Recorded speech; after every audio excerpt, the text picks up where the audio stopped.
Okay, so I got a bit of an experimental shop video today. This is scrap underwood. This is actually a client's underwood. This is, let me switch this to continuous autofocus. This is an heirloom machine on Underwood 5, and as you can see, the frame support has been broken off. So that needs to be welded. And welding cast iron is notoriously known as being a pain in the ass, because if you don't heat things right and let them cool right, you risk cracking the cast iron. So with this scrap Underwood 3, I took my torch and I just melted the end of it and started banging on it with a hammer, and it actually seems pretty solid. So with basically the worst possible conditions for cast iron welding, I'm going to run another experiment for you, and I'm going to weld a broken frame on a scrap Royal KHM, and we're going to see how that turns out. So here's my poor test subject here. As you can see, this whole thing has cracked off.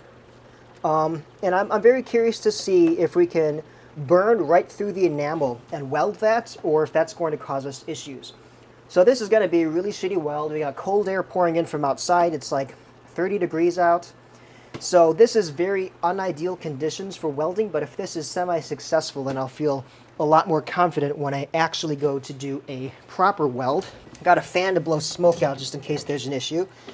So we'll get the torch end out of the door, grab my striker so I'm ready, give myself a little bit of gas, and then light her up. It's a little hard to dial it in when it's windy outside.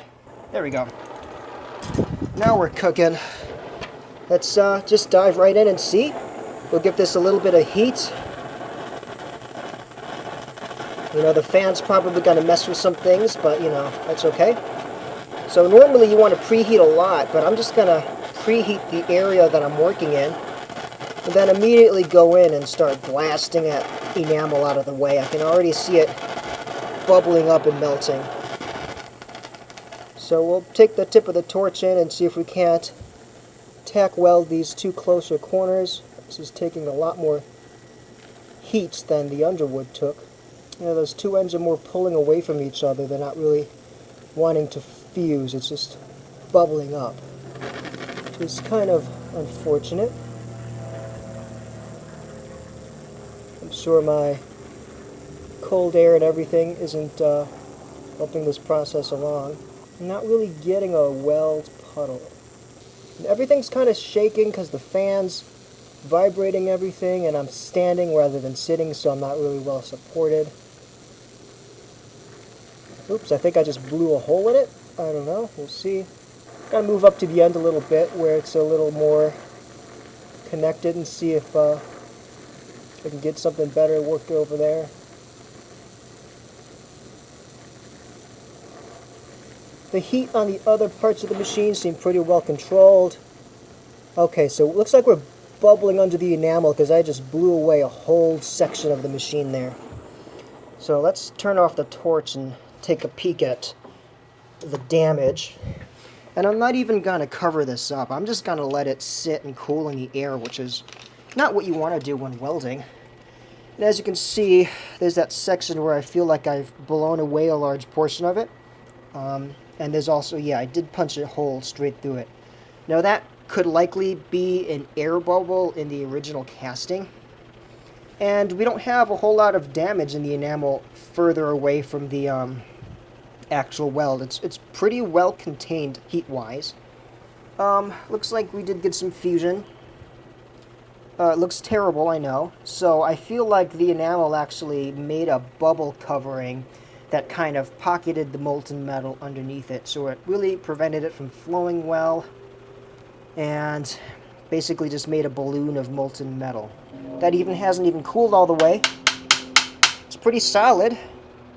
Let's get the focus back on there. Doesn't seem to be cracking huge.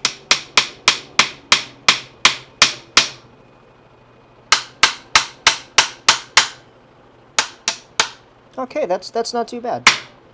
Obviously, when I go to do a customer machine, we're going to have a day where it's warmer, no wind. We'll wrap it in welding blankets, do a better preheat, use some actual cast iron filler rod, and hopefully avoid doing a giant freaking hole in the machine.